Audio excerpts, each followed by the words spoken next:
Shalom Israel, grace and mercy from God, the Father of our Lord Jesus Christ be unto you all. Praises to the Most High that we made another week, to another one of his holy Sabbath days. And of course, giving all praise, honor, and glory to the Heavenly Father, we do so in the name of his only begotten Son, Jesus Christ, and we do so by the Holy Ghost, right? That's the only way that we will have the ability to speak his word, to be in his word, is through his Holy Ghost, right? So, with that, I do want to check and make sure everything's functioning properly. Let's see. It appears to be on my end, at least. I'll check on the viewer's end as well. Let's see. Y'all bear with me just for a little bit. Let me check YouTube, make sure it's functioning properly. Let me see. Are we live? YouTube, make sure it's functioning properly. Okay, all praise to the Most High we are. Let me see about Facebook. How we doing on Facebook? Are we live? Y'all bear with me. Just for okay, all praises to the Most High we appear to be. My phone is already on silent. I'm gonna put it to the side. All right. I haven't seen too much news this week, other than I don't know if it happened this past week. It may have happened the week before. I think it was like just after last Sabbath, or maybe it was on last Sabbath. They released a lot of Epstein emails, which I tried looking for them. I couldn't find like any of the documents, but like they said, like different news sources and things like that have released some of the information. I didn't like dig into it for like too long, but I couldn't find it anywhere. I just see people talking about it. I don't know if they provide any links. I didn't see any, but you know, these different media outlets have been speaking on it for sure. And I am going to go into, they just recently announced, something concerning the whole Epstein case. So I'll talk about that before we get into the main topic tonight. But when it comes to the emails, they, pretty much confirm a lot of different suspicions that people had as far as like the ties and connections that Epstein had with, whether it be prime ministers or crown princes or, wealthy individuals from the right or left or whoever else. Epstein was in bed with all these type of people, and even a particular email implicated that Trump may be on some gay stuff, which would not be very surprising at all, because they're all these people that are in these higher positions that are these quote unquote wealthy elite. They're in bed with one another, quite literally. They're all into moral degeneracy of every degree. I mean, they're into a whole bunch of weird stuff. So it's not surprising at all that Trump would also be into all that weird stuff. I found it pretty funny that I believe it was the 12th when South Park did an episode of Trump and J.D. Vance. They did a little sex scene of them banging and whatnot. And then it wasn't a couple days later that here comes out this email that Trump blowing Bubba, so to speak. They're always ahead of the curve somehow. Somehow South Park always manages to be ahead of the curve on a lot of things.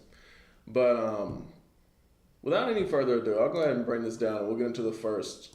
Like I said, I'll give y'all a little update on this Epstein thing, if y'all hadn't heard or not. This isn't about the emails. This is since the emails. So this is PBS, public broadcast station, saying that 7 things to know about the Justice Department's Epstein files. So they're said to release. Actually, Congress passed something and then Trump signed that, but we're about to get into that now.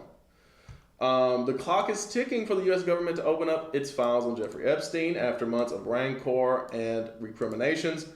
Congress has passed and President Donald Trump has signed legislation compelling the Justice Department to give the public everything it has on Epstein, and it has to be done before Christmas. So within a month, they're supposed to be releasing the files, so to speak.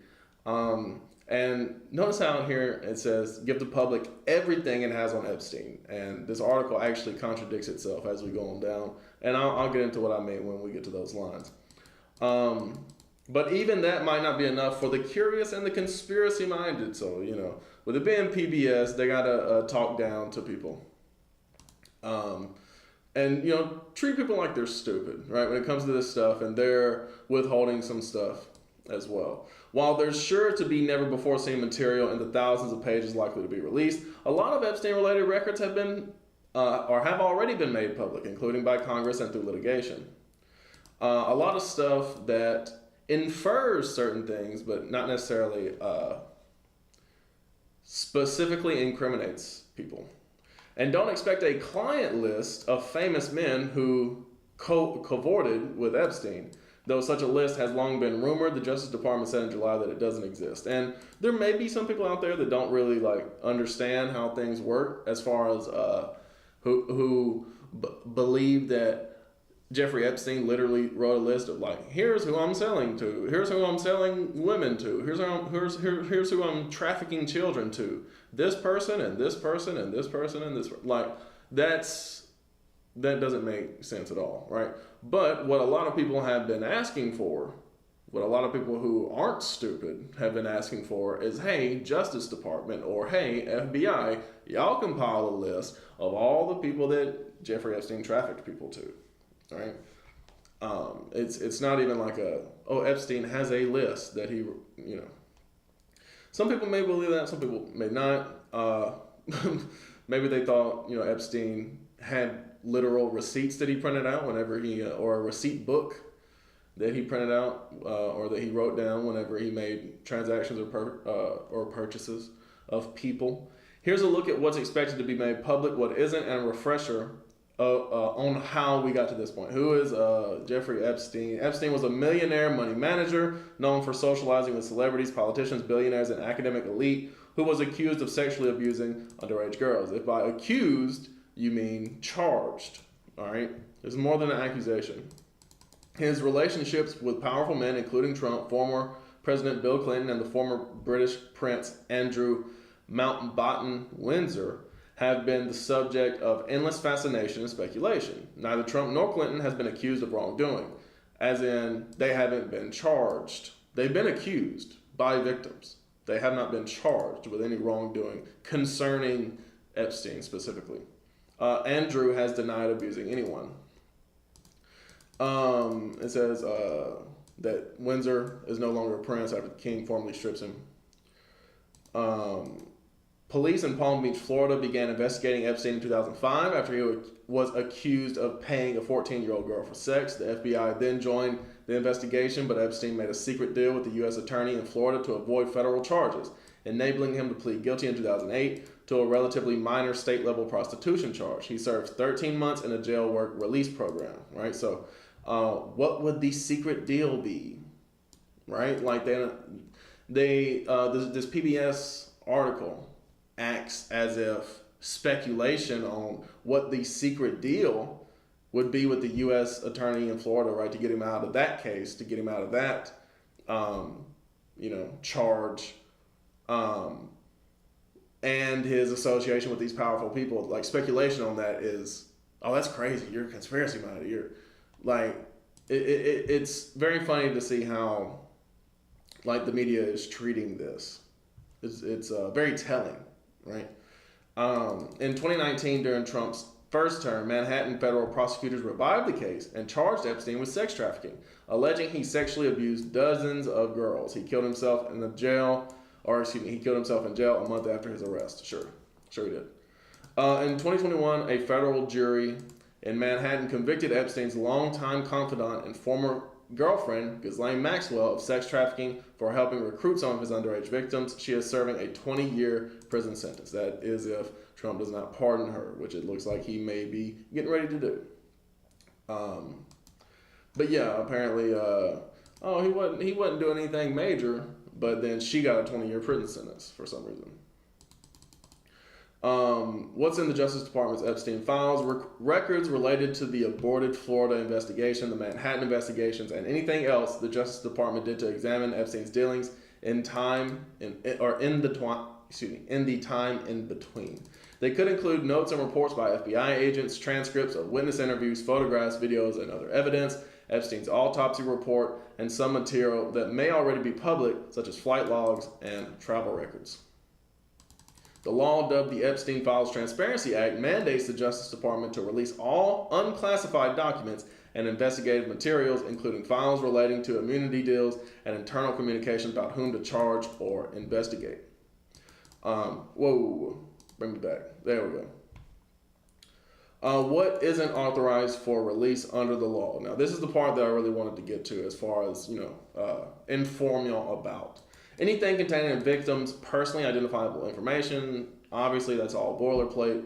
The law allows the Justice Department to withhold or redact records that, if made public, would constitute a clearly unwarranted invasion of personal privacy, right? Nobody really wants to, anybody who wants these files to be released or wants the information to be out there, they don't want information of the victims out there. That's not what people are looking for. They're looking for perpetrators. They're looking for the criminals, trying to indict them. It also bars the release of any materials depicting the sexual abuse of children or images of death, physical abuse, or injury. Again, that's all boilerplate. Nobody's expecting any of that stuff. That means that if videos or photos exist of Epstein or anyone else sexually abusing underage girls, they can't be made public. Obviously, people are not trying to spread around child pornography, right? That's not what people want to see. However, the law also makes clear that no record shall be withheld or redacted, meaning certain parts are blacked out solely because their release would cause embarrassment or reputational harm to any public figure, government official, or foreign dignitary, right? So that's what it says. But as we keep reading, when will the files be made available to the public? Legislation requires the Justice Department to make the documents public in a searchable and downloadable format within 30 days of Trump signing it into law. That means no later than December 19th. However, the law also allows the Justice Department to withhold files that it says could jeopardize any active federal investigation. That's also long-standing Justice Department policy. Files can also be withheld if they're found to be classified or if they pertain to national defense or foreign policy, right? So anything about the CIA or the Mossad or anything having to do with a foreign dignitary, they can withhold that as well, all right? And that's a lot of it, all right? That would be, according to rumors, that would be most of it, all right? Because, according to rumors and speculation, according to what some people have said, Epstein was an agent for Mossad and the CIA, right? He was following in Jordan Maxwell's footsteps in that regard. Well, Jordan Maxwell also worked for, I believe, MI6 as well. Or is that the fictional one? I forget. He worked for the CIA of England as well. But if Epstein was an agent, then that means they can basically pull all of it, right? They don't have to release pretty much any of it, right? Because if they're classified by the CIA, hey, you can't do anything with it. Or if they pertain to national defense or foreign policy, right? So if it had anything to do with Ehud Barak, if it had anything to do with Mohammed bin Salman, who are a couple of the guys who were mentioned in the emails, then they can withhold that as well. Or anything to do with Netanyahu, Bibi Milikowski, they can withhold that as well. Or even anything pertaining to like national defense, right? So that would mean like if it's anything about Trump, they can pull that as well. Or obviously with his administration doing this, they were going to do that anyway. But literally, basically all of it, they can withhold it if they want to, according to what PBS is saying here, what the Justice Department has said. While investigations into Epstein and Maxwell are long over, Attorney General Pam Bondi last week ordered a top federal prosecutor to lead an investigation into people who knew Epstein and some of Trump's political foes, including Clinton, right? So there's an active investigation against Clinton, so they're not going to release those files about Clinton either, right? So when this comes out and it's a nothing burger, people are going to look at it and say, see, oh, it was nothing all along. When really, they're telling you that, look, we can withhold all the files. If we really want to, we can withhold them. All right? So don't be surprised when this comes out and, like, there might be, like, a couple things mentioned. It's like, oh, okay, that's interesting. But it's nothing like what people have been speculating it's going to be, because even if it is, they're withholding that information. Any ties to CIA, any ties to foreign dignitaries, any ties to Mossad, any ties to Clinton or Trump, or like, it's all going to be withheld, right? That investigation taken up at Trump's urging, that investigation taken up at Trump's urging, despite the Justice Department previously finding no evidence to support such a probe, could give the government grounds to temporarily withhold at least some of the material, right? So they said, look, we're going to withhold even the stuff on Clinton because it's an active investigation. And if that email was true, Trump's covering up for his buddy, right? Which Trump and Clinton been buddies for a long time. A long, long time. All piling up with Epstein as well.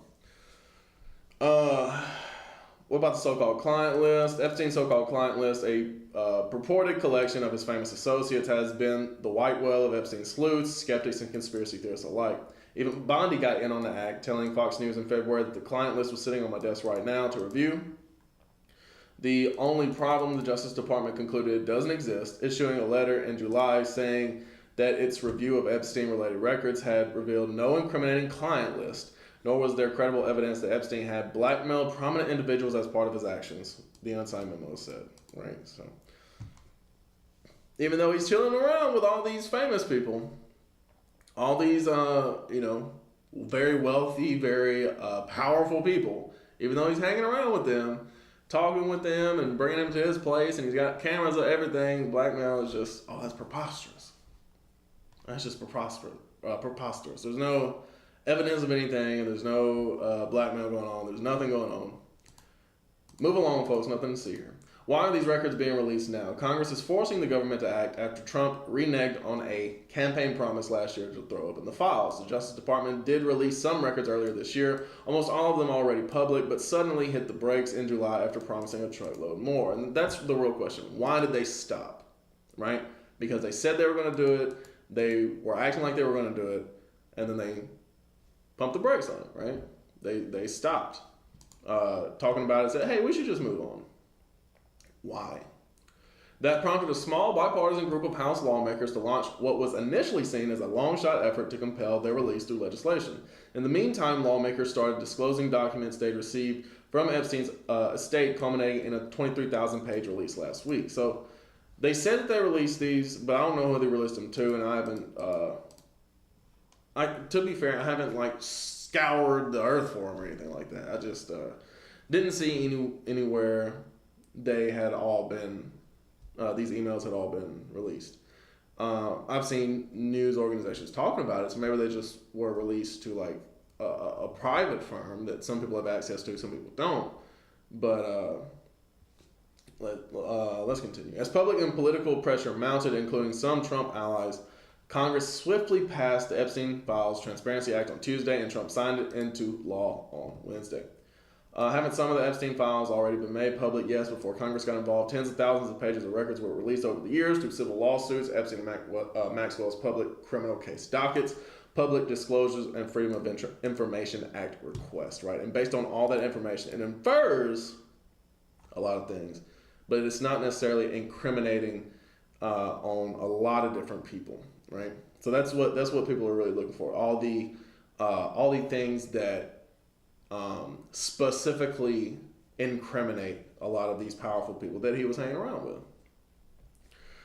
Many documents, including police reports written in Florida, state grand jury records, depositions of Epstein's employees, his flight records, his address book, are available already. In July, the Justice Department released surveillance video from the jail on the night Epstein died, right? And even this PBS article does not state how there's evidence that surveillance video from the jail had been tampered with. It literally was missing, a minute, or anywhere from 1 to 3 minutes had been edited. Even the FBI has previously released some Epstein-related files, posting more than 1,400 pages to its website, though much of the material was redacted and some hidden because it was under seal. So with that, I just wanted to give an update on that situation. Hey, they released a bunch of emails. And they're saying that they're going to release the files within the month. If there needs to be an update on that, then I will give an update on that when it happens. But don't be surprised when a lot of the information is actually withheld and redacted because of ties to CIA, Mossad. They're not going to release any of that information or anything about Clinton, Trump, Mohammed bin Salman, or Ehud Barak, or Bibi Milikowski himself, even though they all had connections and relations to Epstein. You're not going to see anything on that information, more than likely. And that's not surprising. That's not surprising. Psalms 12, and I'll start with verse 5. This is why that's not surprising. Down here in Psalms 12. For the oppression of the poor, for the sighing of the needy, now will I arise, saith the Lord. I will set him in safety from him that puffeth at him. Right? So I just wanted to get that context. This is talking about the salvation of God's elect scattered across the earth. God said, I will set him in safety from him that puffeth at him. Right? These powerful, wicked men. All right? The words of the Lord are pure words, as silver tried in a furnace of earth, purified 7 times. Thou shalt keep them, O Lord. Thou shalt preserve them from this generation forever. Right? So not only is this talking about God will preserve, the poor, his elect, but also his words from this generation forever. Right? Because if the wicked could, they would have wiped out the Bible a long time ago. If they could, they would have destroyed the Bible a long time ago. But God did not give them that power to do that. All right? It's very apparent. All right? You read the history of the scriptures, and Babylon did pretty much wipe out all of the original texts. But even then, even after they burned the Bibles, burned the Torah, burned the Tanakh, the Most High put the Spirit on Ezra to rewrite it all, him and his scribes that he hand selected. All right? They rewrote. That's the Bible that we have now, is the one that Ezra and his scribes rewrote. Of course, we have copies upon copies upon copies of that, right? That is, been copied, been copied, been copied, been copied. And that's what we have, is the copies. But when the Greeks came to try to rip up the Bible, burn up the Bible, they didn't succeed, all right? Because the Most High is the one who has power over that. He's going to keep his word, all right? He's going to make sure that his word remains throughout all generations, all right? As it says, thou shalt preserve them from this generation forever. That's why when Esau brought the Bible over here to the so-called indigenous, to the so-called black, to the so-called Latino over here in the West, they didn't try to destroy it, right? Because they knew, hey, we can't destroy it. We can't stop the word of God from going to his people, because he always makes sure that happens. What we can do, we can corrupt, right? We can corrupt the people. We can corrupt the message. We can corrupt the gospel. We can teach them lies, right? And that's why they perpetuated Christianity, all right? And white Jesus, all right? Verse 8, the wicked walk on every side when the vilest men are exalted. And that's what we see today, all right? Wickedness everywhere because the vilest men are exalted, all right? That's your Trump. That's your Clinton. That's your Ehud Barak and your Bibi Milikowski and your Jeffrey Epstein and your...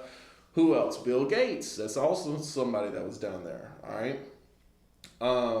Peter Thiel also mentioned in those emails. Even Deepak Chopra and Noam Chomsky. Right. Those men as well. Mohammed bin Salman also. I mentioned him. Putin was mentioned also. So from there, we'll change topics and we'll get into what I've referred to over the past few years as Thanksgiving, all right, because that's what it's really about. It's a day celebrating genocide, all right? The day that America said, oh, the Pilgrims and the Indians, they sat down together. Hardly ever, if ever, all right? This idea that, everybody was just happy and singing, and no. Let's go into the true history of Thanksgiving, all right? So this is at Potawatomi.org or Potawatomi. I don't know how you pronounce it, but this is their article from 2020. The true dark history of Thanksgiving.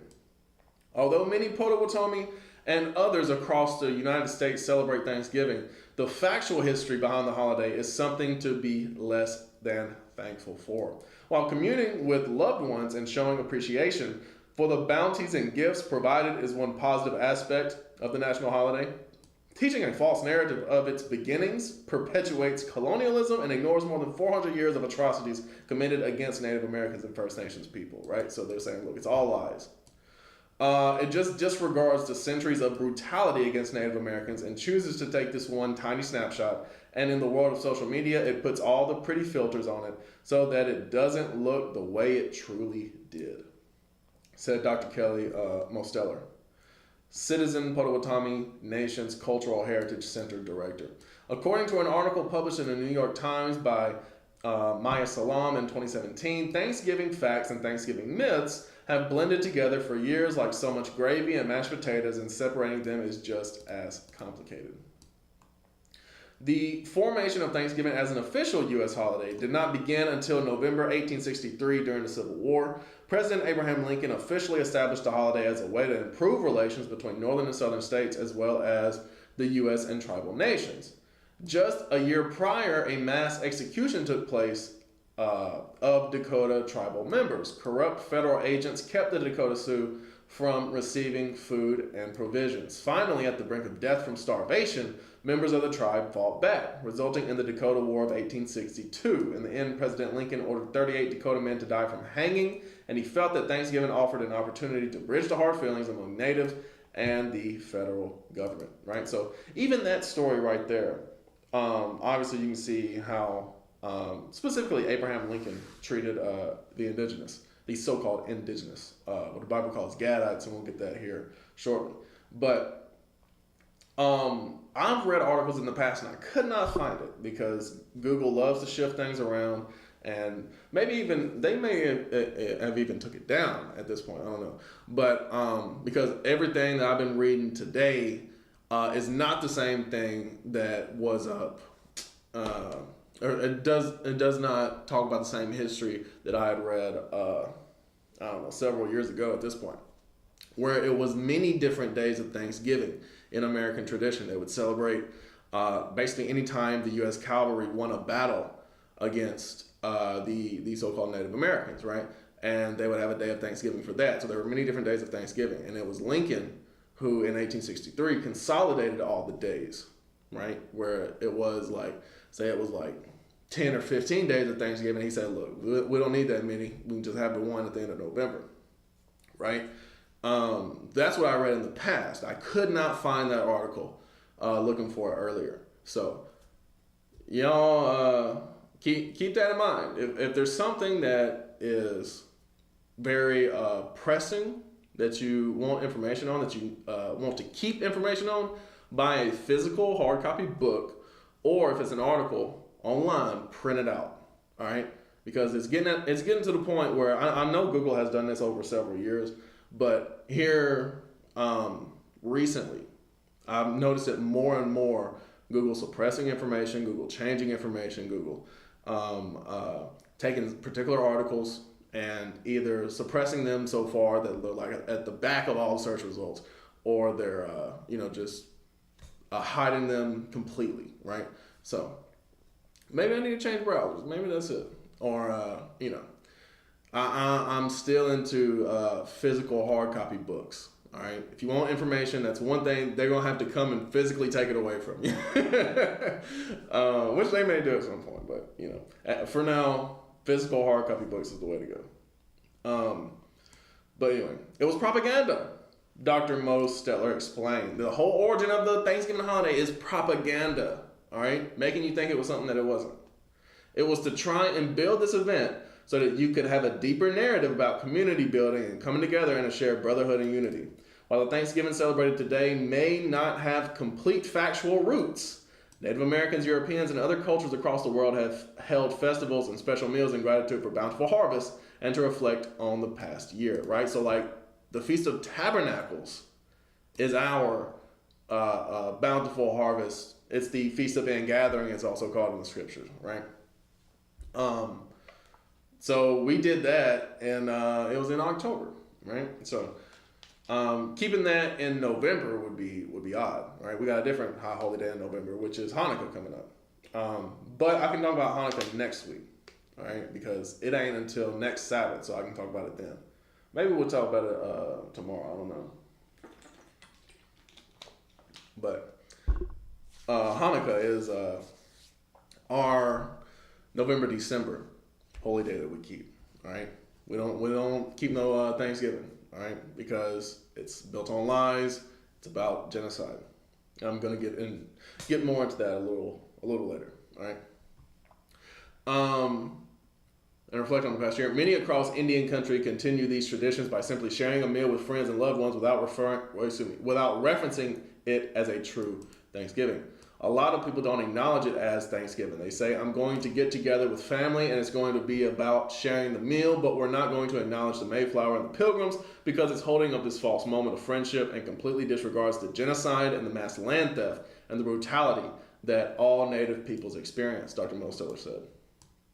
Plymouth and Pilgrims. Textbooks often indicate the Pilgrims settled in Plymouth, Massachusetts because the harsh winter was approaching or a storm sent them off course from their original Virginia destination. Winter's onset cannot have been the reason, however, for the weather would be much milder in Virginia than Massachusetts. Moreover, the Pilgrims spent 6 full weeks until December 26th scouting around Cape Cod looking for the best spot, Lowen wrote in Lies My Teacher Told Me. See, that might be the book I'm looking for. Lies My Teacher Told Me. I'm going to have to, because I've heard good things about that book, even outside of this. The Dutch possibly bribed the Mayflower's captain to sail north, a good distance from New Amsterdam in present-day New York. Some historians believe their arrival in Cape Cod was purposeful. Historian George Willison has argued that the Pilgrim leaders, wanting to be far from Anglican control, never planned to settle in Virginia, Lowen continued. They had debated the relative merits of Guyana in South America versus the Massachusetts coast, and according to Wilson, they intended a hijacking. Certainly the Pilgrims already knew quite a bit about what Massachusetts could offer them, from the fine fishing along Cape Cod to that wonderful plague, which offered an unusual opportunity for English settlement. Disease. Prior to European arrival, America's indigenous did not experience illnesses attributed to livestock overcrowding or poor hygiene. I don't usually recommend videos necessarily, but CGP Grey does informational videos on YouTube, and he talked about how, or rather I should say why, the diseases didn't go both ways. As far as like the Europeans brought diseases, Native Americans didn't give diseases to the Europeans. And he kind of neglected the whole hygiene thing, but it's a good informational video about like how diseases spring from livestock, right? And improper sanitation, basically, or improper sanitation, I should say, right? Poor hygiene. Residents of Northern Europe and England rarely bathed, believing it unhealthy, and rarely removed all of their clothing at one time, believing it immodest. Lowen wrote in Lies My Teacher Told Me, the Pilgrims smelled bad to the Indians. Squanto tried without success to teach them to bathe, according to Feeney Ziner, his biographer. In fact, 3 years before the Pilgrims landed, English and French fishermen transmitted diseases to tribes as they came ashore to find fresh water, firewood, and capture Native Americans for slave trade. All right, so oftentimes when you read this history, when it comes to European colonization, oftentimes the diseases went before the Europeans, right? Because starting from 1492, when Columbus first came over here, right, and the Spaniards quickly followed, Spanish conquistadors quickly followed, the diseases, they got over here, the late 1400s, early 1500s, right? And then they spread like wildfire, all right, all throughout the two continents, right, and the islands. So they got to places before the Europeans did. Within 3 years, the plague wiped out 90 to 96% of the inhabitants of coastal New England. Native societies were devastated. Only the 20th person is scarce left alive, wrote Robert Cushman, an English eyewitness, recording a death rate unknown in all previous human experience, Lowen wrote. Those who did survive left their communities to join others, bringing the illnesses along with them. This caused many Native Americans to perish, even though they had not encountered Europeans. Once the Pilgrims did arrive in 1620, the epidemics across Indian country were far from over. Throughout history, religion has served as a means of justification, and for the English separatists, it was no different. They believed the widespread death and devastation of Native Americans due to disease was divine providence or provenience. Provenience? Yeah.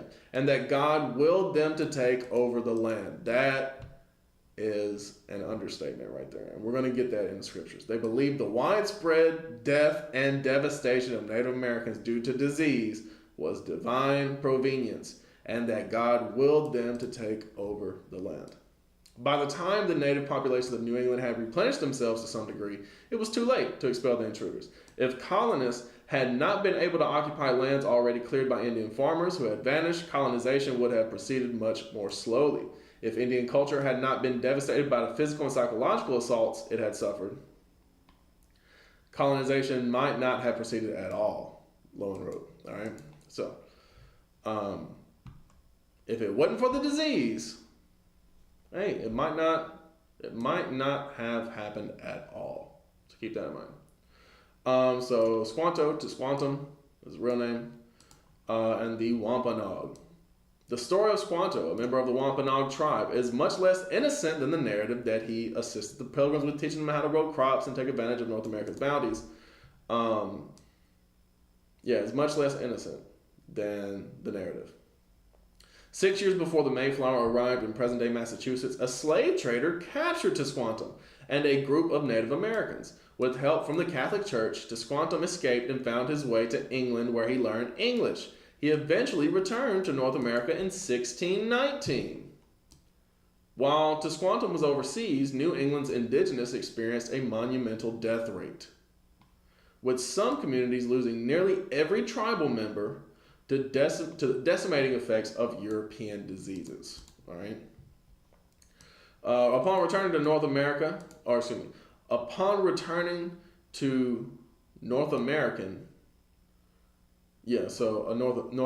is what it should be, I think. Upon returning to North America and his village of Patuxet, Tisquantum found only piles of bones of his fellow tribesmen killed by the plagues. He realized that he was the sole survivor of his village. The illness spread so quickly that many local tribes never had time to bury their dead. Damn. Where Tisquantum's village once thrived, the Pilgrims established Plymouth Plantation. Plymouth Plantation.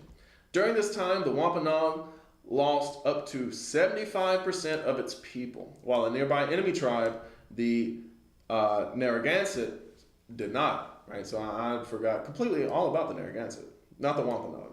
But anyway, due to his English-speaking abilities, Massasoit, I do remember Massasoit, used Tisquantum as a translator, though the Wampanoag leader did not trust his fellow tribal member and held him as a prisoner.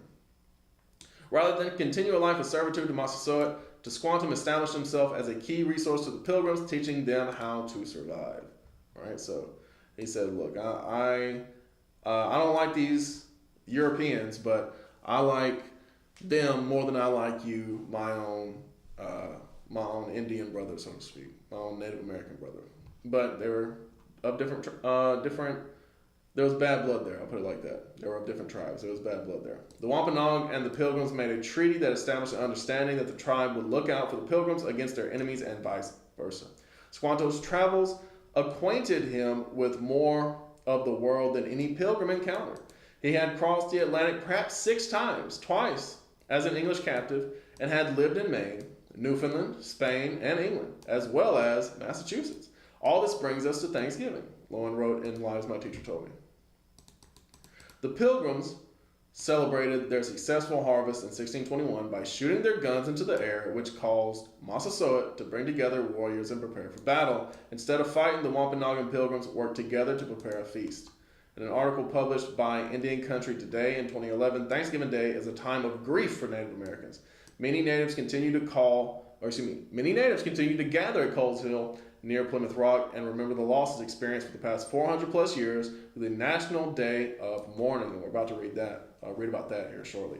The event began in 1970 when the Commonwealth of Massachusetts invited Wamsutta or Wamsuta, Frank James, to address the public on behalf of the Wampanoag people. However, once organizers learned the subjects of his speech, which included highlighting the death and broken promises at the hand of settlers, colonial powers, and the United States, James was no longer invited. This prompted the formation of the National Day of Mourning. James wrote, "This action by Massasoit was perhaps our biggest mistake. We, the Wampanoag, welcomed you, the white man, with open arms, little knowing that it was the beginning of the end." Right, so the hospitality, he said maybe the hospitality was a mistake. For those in education, Dr. Mosteller encourages seeking alternative curriculum and guest speakers from Native communities that can shine an appropriate light on the holiday's history. The Chickasaw Nation, for example, has a curriculum specialist who develops curricula to make available to school districts, not just on Thanksgiving, but on a whole list of issues where the Native narrative has been either turned on its head to make something that it wasn't, or we've just been erased from the narrative altogether, she said. While many will continue getting together with friends and loved ones to celebrate and recognize the gifts provided since the year before, incorporating traditional ingredients and recipes as well as teaching the factual history can go a long way in healing and restoring the Native narrative within the American culture. All right. So they were saying, hey, look, still keep the day, but just mention what happened. No, I'm saying come out the foolishness. I'm not even saying that. I'm saying come out the foolishness. Keep the commandments and keep his days. Don't keep all these extra days. So this is the United American Indians of New England. This is their website. They're the ones who organized the National Day of Mourning. So I'll just read about that real quick. It says, since 1970, indigenous people and their allies have gathered at noon on Coles Hill in Plymouth to commemorate a National Day of Mourning on the U.S. Thanksgiving holiday. Many Native people do not celebrate the arrival of the Pilgrims and other European settlers. Thanksgiving Day is a reminder of the genocide of millions of Native people, the theft of Native lands, and the erasure of Native cultures. Participants in National Day of Mourning honor indigenous ancestors and Native resilience. It is a day of remembrance and spiritual connection, as well as a protest against the racism and oppression that indigenous people continue to experience worldwide. So then they have their whole promotion of it right there. That was, I don't know when that was from, maybe last year, a couple of years ago. Join us as we continue to create a true awareness of Native peoples and history. Help shatter the untrue image of the Pilgrims and the unjust system based on white supremacy, settler colonialism, sexism, and homophobia, and the profit-driven destruction of the earth that they and other European settlers introduced to these shores, right? So I did just want to point out that nothing without the highest can ever truly be pure, can ever be righteous. And that's why they'll throw in, well, sexism and homophobia into this about white supremacy and profit-driven destruction of the earth and settler colonialism. Because first of all, when it comes to like Native tribes and things like that, it's not like men and women had the same roles. They never did. And that's what sexism is. It's saying like, oh, if you think that men and women aren't equal, then you're sexist, right? And you hate women or whatever. But again, even amongst the Native tribes, men and women did not have the same roles because they understood that there are differences between men and women, right? So the whole sexism thing, like that's a like 1970s feminist agenda, is to like call people sexist who say that, right? And the whole homophobia thing, I'm sure it varied from tribe to tribe, but it's not like Natives were very accepting of gay people. Maybe every tribe was. I mean, I'll throw it out there. I could be wrong. Maybe every tribe accepted gay people with open arms, but I doubt that was the case. All right, and then promote their event. They said they're going to live stream it as well. So these questions that it has for them right here. Orientation for National Day of Mourning. What is National Day of Mourning? An annual tradition since 1970. National Day of Mourning is a solemn, spiritual, and highly political day. Many of us fast from sundown the day before through the afternoon of that day. So that's a biblical day from even to even, right? So fasting the night before, that's what they do. They fast from Wednesday evening to Thursday evening. All right.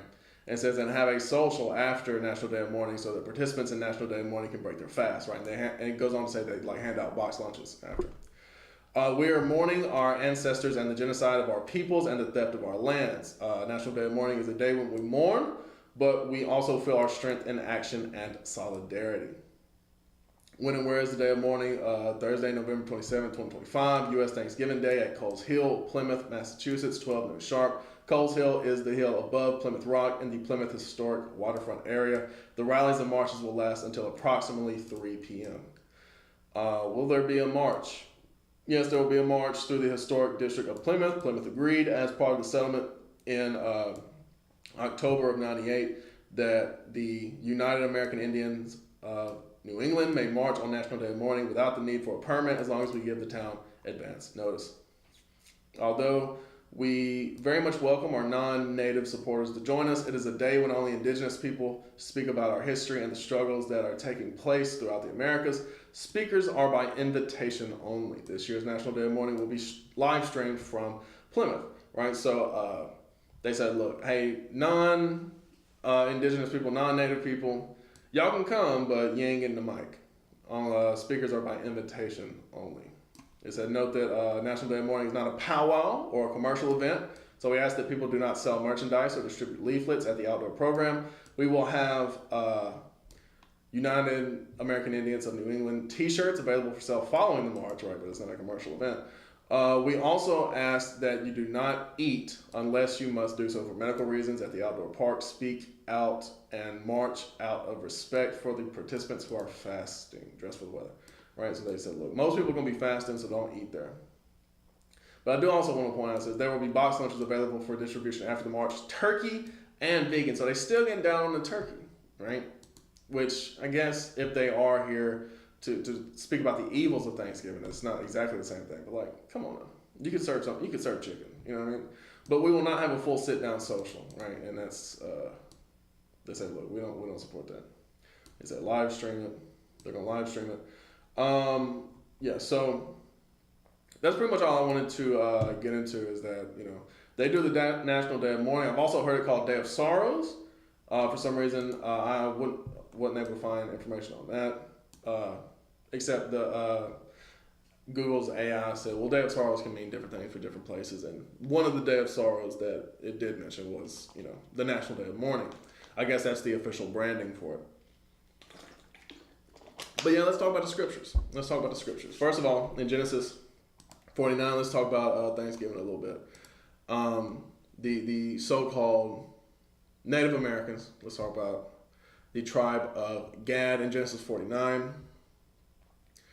And one thing I did notice going through like prior lessons and stuff, I'm not going crazy necessarily. My computer did used to run faster than it does now. So I did notice that. I was like, dang.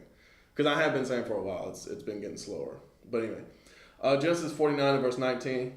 Gad, a troop shall overcome him, but he shall overcome at the last. Right? So concerning Gad, that would be so-called Native Americans. A troop shall overcome him. That would be the U.S. cavalry. Right? But he shall overcome at the last because, hey, you lost sore in battle. But guess what? God will defend you. God will deliver you in these last days. All right.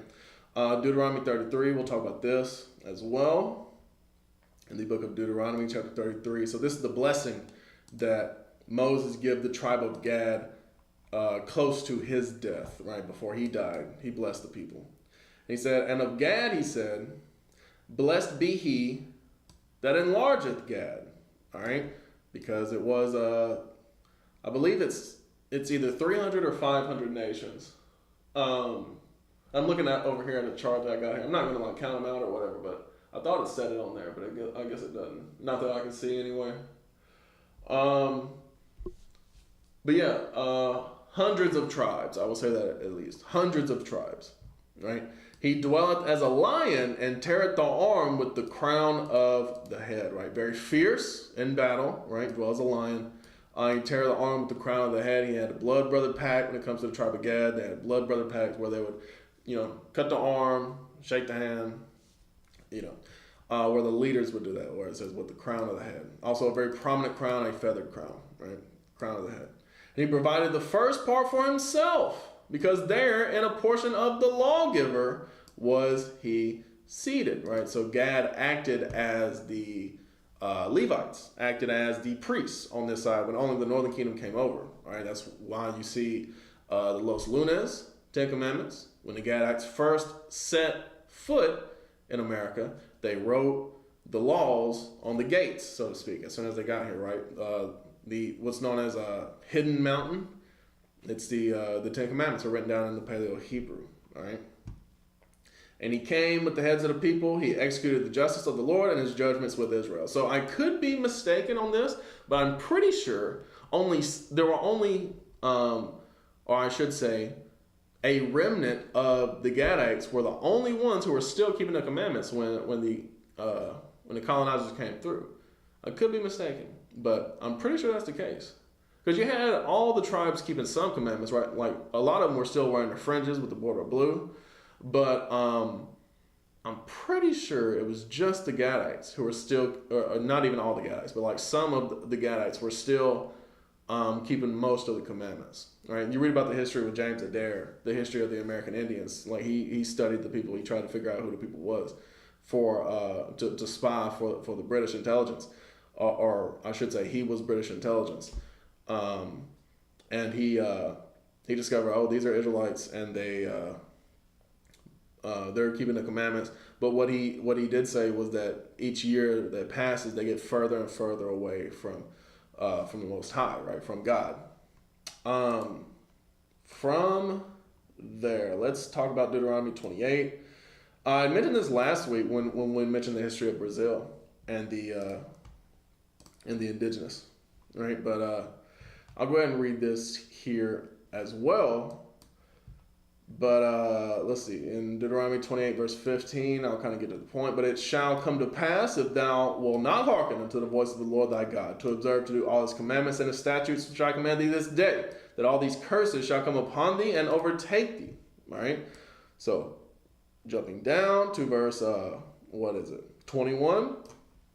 The Lord shall make the pestilence cleave unto thee, until he have consumed thee from off the land whither thou goest to possess it. That's literally what we just read in the article about what happened to the so-called indigenous, the so-called Indians, all right? Pestilence is what wiped out most of the people. Disease, it said that if it wasn't for the disease, colonization might not have ever even happened. It may never have been successful, right? The Lord shall smite thee with a consumption, and with a fever, and with an inflammation, with an extreme burning, and with the sword. Right? So he said, after those diseases comes the sword, comes the colonizers. All right? And with blasting and with mildew. And they shall pursue thee until thou perish. They're going to find you. They're going to follow you until you die. All right? Or until your civilization is conquered. All right? So,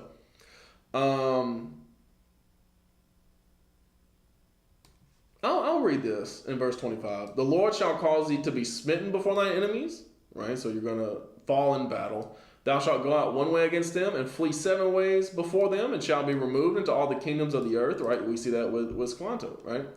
Or to Squantum, that his tribe was conquered. He was taken captive, all right? That's what happened. This was prophecy. Now it's history. Now this has happened, all right? And I'll jump down to, I'll read verse 49.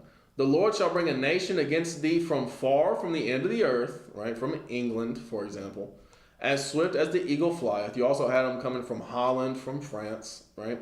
And I'm just talking about the continental U.S. Obviously, you had the Spaniards coming as well. And I guess technically that's continental U.S. as well. When you consider like Texas and out west and Florida. A nation whose tongue thou shalt not understand, right? That's to Squantum. Originally, he did not understand English, right? Until he got shipped back to back to England, and all around Europe, evidently, from what this article right here said. A nation of fierce countenance, which shall not regard the person of the old, nor show favor to the young, right? It did not matter to them who you were. When you read, when you read and when you look at like paintings and drawings of what happened when the Spaniards came through. They ripped the baby out the womb, was killing the babies, was making old people go search for gold, all that kind of stuff. All right. And he shall eat the fruit of thy cattle and the fruit of thy land. until thou be destroyed, right? Literally talking about taking the land, which also shall not leave thee either corn, wine, or oil, or the increase of thy kind, or the flocks of thy sheep, until he had destroyed thee. And you don't get no resources. Hey, we're taking the land from you, and we're stealing all the resources. All right? Literally Bible prophecy. All right? So, jumping down to verse 61, also every sickness and every plague, which is not written in the book of this law, them will the Lord bring upon thee until thou be destroyed, right? Like influenza, smallpox, two of the main ones. I know we read the symptoms up above, like fevers and things like that. All right, the burning, all right. It says, every sickness and every plague, which is not written in the book of this law, then will the Lord bring upon thee until thou be destroyed, right? Because you don't read about them in the Bible. And ye shall be left few in number, whereas you were as the stars of heaven for multitude. That's what happened with Tisquantum. He said, look, I had a whole tribe here. I come back now, it's a pile of bones. Because thou would not obey the voice of the Lord thy God. That's what it all goes back to. We left the culture and the heritage that God gave us, which was his laws. All right? And it shall come to pass that as the Lord rejoiced over you to do you good, to multiply you, so the Lord will rejoice over you to destroy you and to bring you to naught. And ye shall be plucked from off the land whither thou goest to possess it. Right? Isn't that what the pilgrims said? They said, look, oh, okay, the disease wiping out all of them. This must be God doing this. Of course, they may not have understood that this is because, oh, these people are God's people and he's judging them for their sin. Maybe they did, maybe they didn't. Because James Adair certainly knew, after he had studied the people for a while, he was from England, though he lived in the 1700s, not the 1600s with the pilgrim. Though some of them, if they knew their Bibles, they would have figured it out. They would have recognized it. I don't know if they did it or not, though. It's probably case by case. People had different theories of who the people were. All right. So, jumping down to verse 68. All right, when it comes to Tisquantum and his story. And the Lord shall bring thee into Egypt again with ships, meaning spiritual Egypt, not necessarily physical Egypt, because that didn't happen but like once when Christian apologists, so-called apologists, they read this in Deuteronomy 28:16, they say, that happened with Rome. And when the Romans come against Jerusalem, they sold Israelites in Egypt. Or they took the Israelites to Egypt. They took the Jews to Egypt is what they say. Yet, with these curses, it says, and they shall be upon thee for a sign and for a wonder, and upon thy seed forever, meaning they don't just happen once.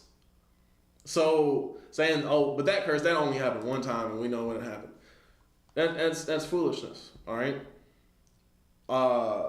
This scripture right here, let me just get this real quick. In Revelation 11, first of all, it says spiritual Egypt. So there is a concept in the scriptures known as spiritual Egypt, all right? And this is what spiritual Egypt is. And I like Deuteronomy 6 and 12. Exodus 20 and 2 is also good. I think it's Deuteronomy 5 and 6 also. I could be mistaken. But there's a lot to talk about what Egypt means to the Israelites when you say Egypt. All right. Deuteronomy 6 and verse 12. It says, then beware lest thou forget the Lord, which brought thee forth out of the land of Egypt from the house of bondage. Egypt means the house of bondage. That's what Egypt means to the Israelites. All right. And the Lord shall bring thee into Egypt, or the house of bondage, again with ships. That's what happened with Tisquantum. All right. The British came and got him, put him in slavery in a ship, and shipped him all around Europe. All right. And I keep mentioning Tisquantum specifically, not only because of the the myths around him concerning Thanksgiving, but also he is someone that we know for a fact that happened to. This happened to thousands of individuals when it comes to Native Americans. Thousands of them. This happened to. All right, from all different parts of the continents, whether it be North America, South America, the islands. Thousands of people this happened to. All right, Northern Kingdom Israelites, and then once the colonizers saw that all the quote unquote indigenous, right, the Northern Kingdom Israelites were being wiped out by disease, as in they couldn't work the farms. Okay, now let's go get those other Israelites that are in West Africa. All right, the ones that we kicked out of Europe, with their brothers that are there with them. All right. And the Lord shall bring thee into Egypt again, meaning house of bondage again, with ships, by the way whereof I spake unto thee, thou shalt see it no more again, right? Even though Moses told us that we wouldn't go into slavery again, right? He said if we keep the commandments, we would never see it again, right? He said if you break these commandments, you're definitely going to see it again. And there, meaning once you stepped off the ship, ye shall be sold unto your enemies for bondmen and bondwomen, and no man shall buy you. Meaning nobody's going to buy you out of slavery, as was the custom to do in ancient Israel. All right. So from there, concerning Gad, I'm kind of doing this out of order. A little bit. I'll read a little bit more concerning Gad, just a little descriptor, just to show you who it is. Even though you should know, if you don't, go watch my, how long was it? It was like 6+ hours of breaking down who each tribe is. And 1 Chronicles 5, and what is it? It's not 12, it's 20. I'll start with 18. And, the sons of Reuben. Sons of Reuben would be the Choctaw peoples, the Creek peoples, which include the Choctaw. I'm thinking Choctaw because it's like a closer tribe to me. But the Creek peoples, which include the Seminole, and that's who fits a lot of the prophecy and the history concerning the tribes of Reuben is the Seminole, but it's the whole Creek family. And the Gadites, which is all the rest of the Native American First Nation peoples, and half the tribe of Manasseh, so that would be like Cubans, half the tribe of the Cubans, the Arawaks, I believe they were called.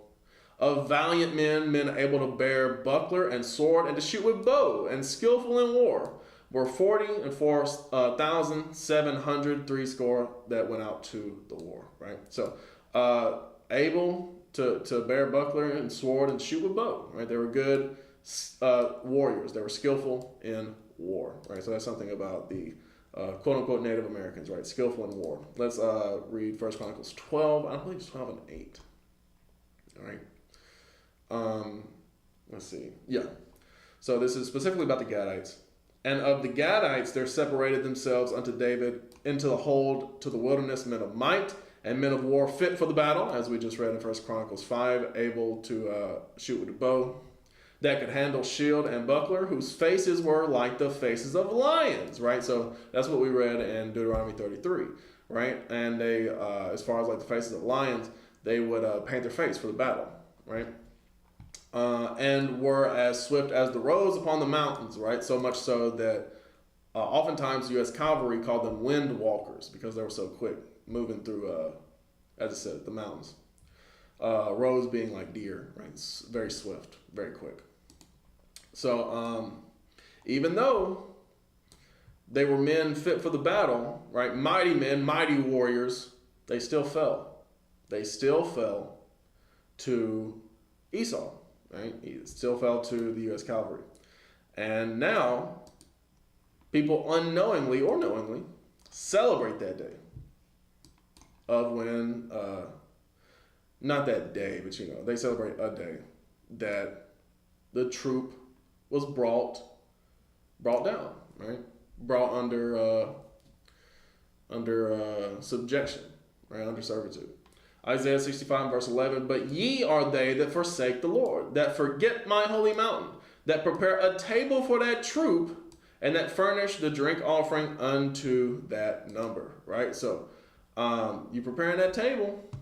You're preparing that table for the U.S. cavalry, all right?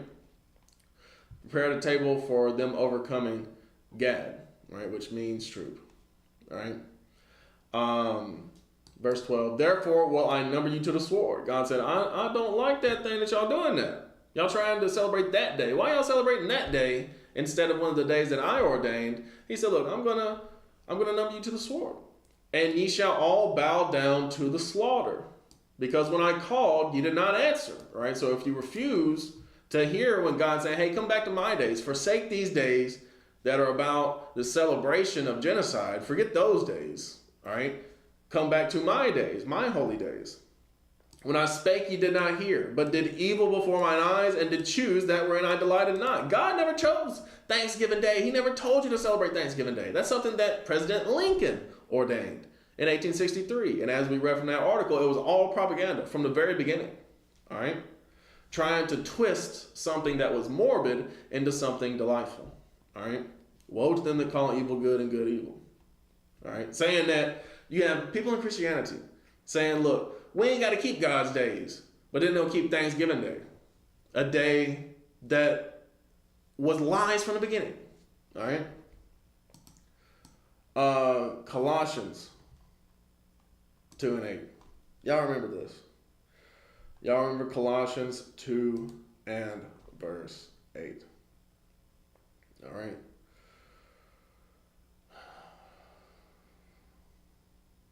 With any of the Hellenistic days, the heathen days, the Hella days, y'all remember Colossians 2 and 8.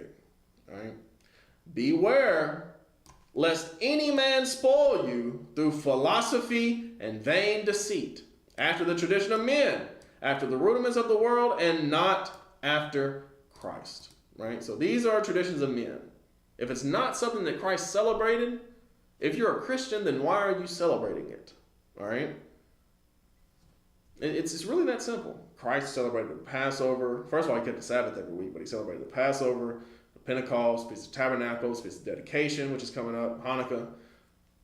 Why don't you do that? All right? It's really that simple. All right? You celebrate these days that Christ did not ordain. They had nothing to do with. All right. So with that, I'm going to close it out with Matthew 26. I will check both of these because let me check this now because it looks like there may be something. Yeah. Okay. Shalom says. About right here. Okay. All right. So we're good. Matthew 26, starting with verse 6. Matthew 26 and 6. Come on now. Where are we at? Now when Jesus was in Bethany, in the house of Simon the leper, there came unto him a woman having an alabaster box, a very precious ointment, and poured it on his head as he sat at meat. But when his disciples saw it, they had indignation, saying, to what purpose is this waste? For this ointment might have been sold for much and given to the poor. When Jesus understood it, he said unto them, Why trouble ye the woman? For she hath wrought a good work upon me. For ye have the poor always with you, but me ye have not always. For in that she hath poured this ointment on my body, she did it for my burial.